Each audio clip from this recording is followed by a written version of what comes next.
करना पड़ेगा। जब मुझे कहा गया कि नमाज पढ़ो तो मेरी माँ ने कहा पढ़ो, तो मैंने कहा मुझे इसका मतलब नहीं पता, तो उन्होंने कहा नहीं पढ़ो। मेरे बाप ने कहा मतलब समझो इसका। उसी मतलब को समझाने के लिए तो उलमा बैठे हैं आपके पास। नहीं, उलमा भी बैठे। मेरा एक्सपेरिमेंट, मेरी जिंदगी है। देखिए मेरी बात सुनिए।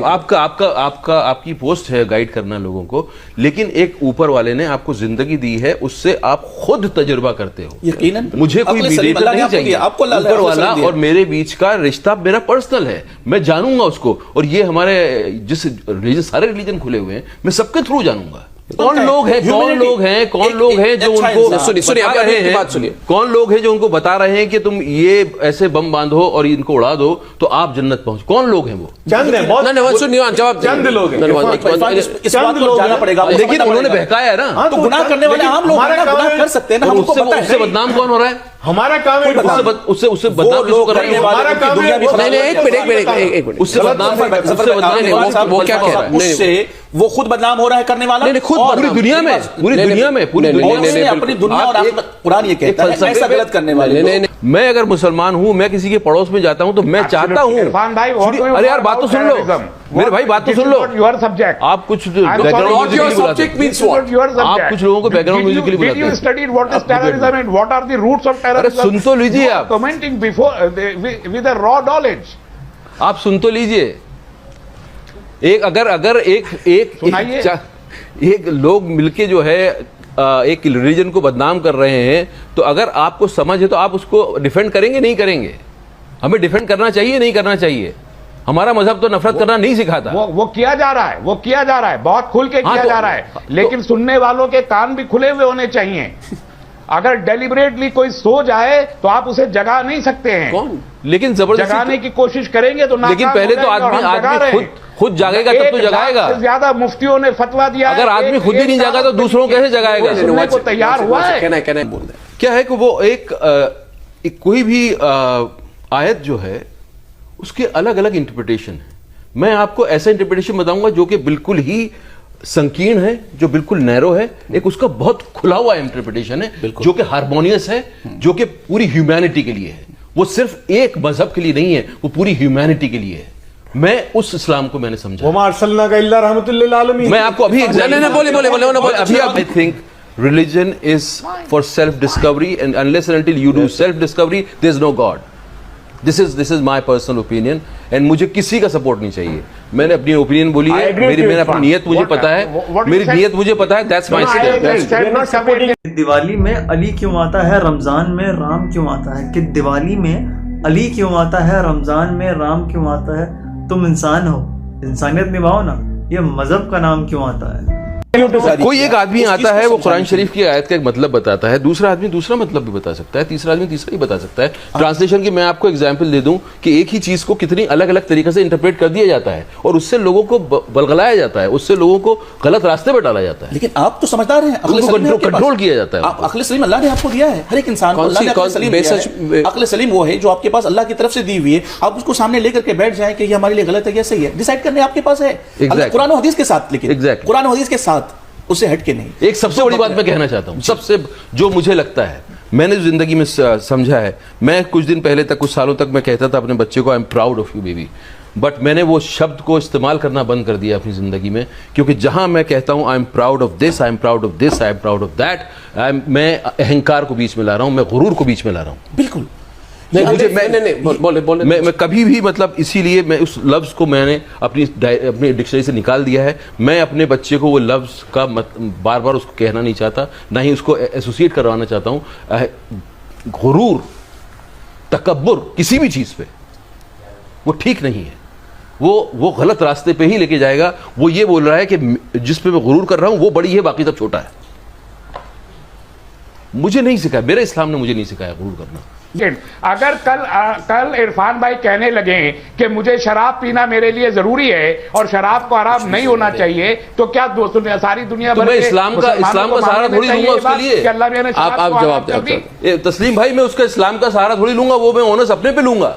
अगर मुझे किसी से बदला लेना है तो वो मैं इस्लाम को बीच में नहीं लाऊंगा। अगर आप मानते हैं नहीं, मैं इस्लाम को बीच में नहीं लाऊंगा, मानना पड़ेगा। उसके लिए मैं अधूरे इस्लाम को नहीं मान सकते, उसके लिए मैं इस्लाम को बीच में नहीं लाऊंगा। One ideology you have to believe it in complete, in total. Every law of Islam will be applied to you.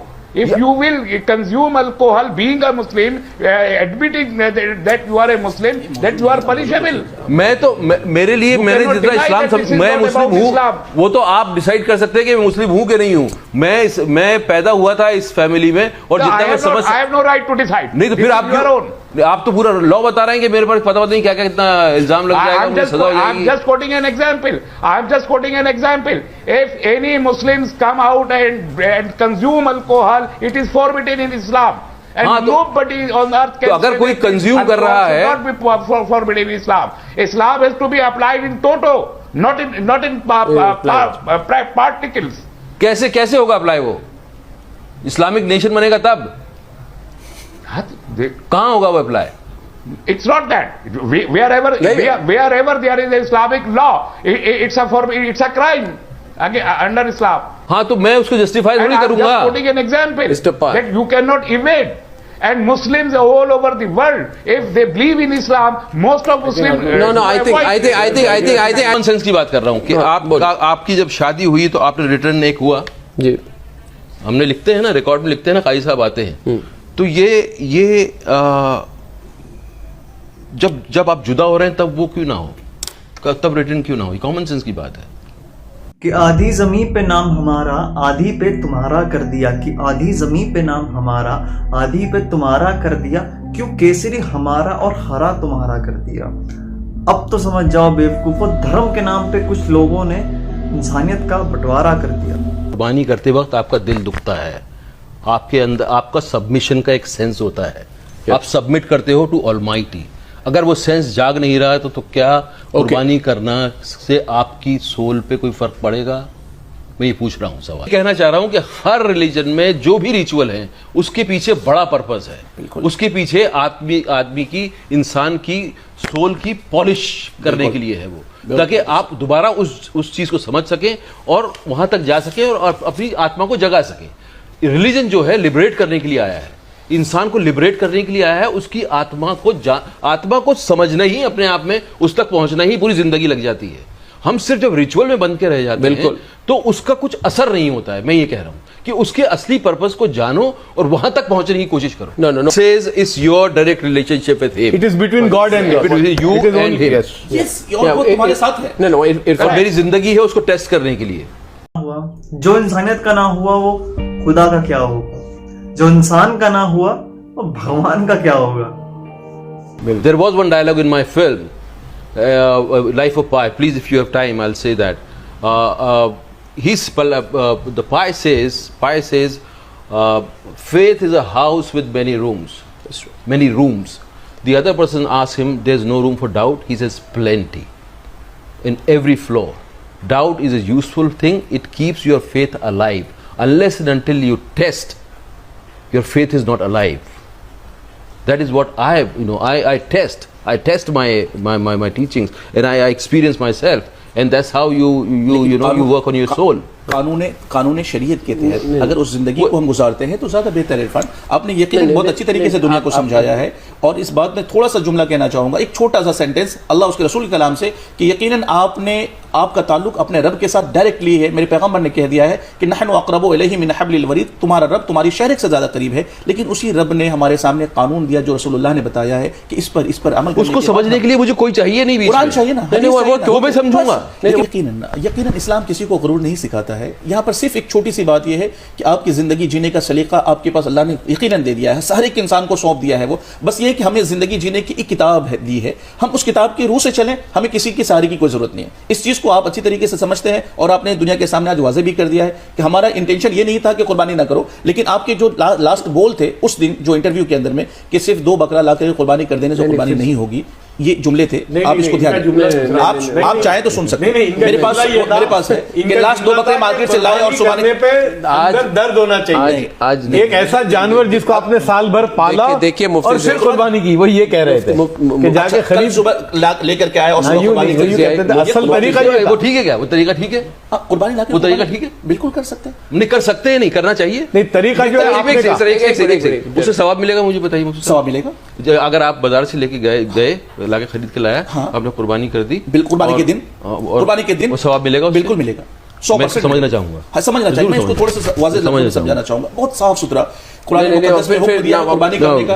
और कि जितना रमजान राम के बिना अधूरा है, कि जितना रमजान राम के बिना अधूरा है, और जितनी दिवाली अली के बिना अधूरी है, उतना ही इंसान इंसानियत के बिना अधूरा है। Two aspects of it. One, that लोगों को people who are relaying my thoughts, they might construe it. Or people who are understanding, they might not get the same. What I've said is said by Mufti of Jaipur in Jama Masjid. But पता नहीं क्यों लोगों ने उसका गलत मतलब निकाला। लेकिन मैं अपनी बात रोकूंगा नहीं। मैं ज़रूर ऐसा प्लेटफॉर्म ढूंढूंगा जहाँ के बात डिस्कशन किया जा सकता है। मैं तो उनके साथ बैठना चाहूँगा, और मैं उसमें मुझे किसी तरह का कोई, मैं बैकफुट पर नहीं हूँ। लेकिन मैं अब इतना केयरफुल रहूँगा कि मेरी बात, मैं ये ज़रूर देखूंगा कि मेरी बात को गलत तरीके से तो नहीं इस्तेमाल किया जा रहा। जी, इन्हीं तक तो गलत पहुंच गई मेरी बात। वो जो बैठे हुए हैं भाई साहब, इनका नाम क्या है? तस्लीम रहमान। ये बैकग्राउंड म्यूजिक है भाई साहब, इन तक ये सुन रहे हैं मेरी बात, उसके बावजूद गलत समझ रहे हैं। तो ये कम्युनिकेशन, एक्चुअली कम्युनिकेशन का प्रॉब्लम ये है। कम्युनिकेशन लगता है कि हो गया, वो सबसे बड़ा होता नहीं है। कि राम हमेशा हिंदू और रहीम हमेशा मुसलमान, ये खेल हमेशा तो होने से रहा। चांद पे हक जमा लो अपने अपने तरीकों से, वो तुम्हारा गुलाम तो होने से रहा। तुम इंसान हो, इंसानियत निभाओ ना, ये सब करके तो खुदा या भगवान तो होने से रहा। बस कुछ मेरे इंसानियत को एक करने के बोल थे, और कुछ इरफान भाई की बातें थी जो मुझे बहुत बेहद पसंद थी। उनको बस मैं आप लोगों से शेयर करना चाहता था। अगर आपको मजा आया होगा यार, प्लीज सपोर्ट कीजिएगा, सब्सक्राइब कीजिएगा और शेयर जरूर कीजिएगा, जरूर। इंसानियत निभाना आज के बाद, धर्म नहीं। धर्म भी इंसानियत है, इंसानियत ही धर्म है।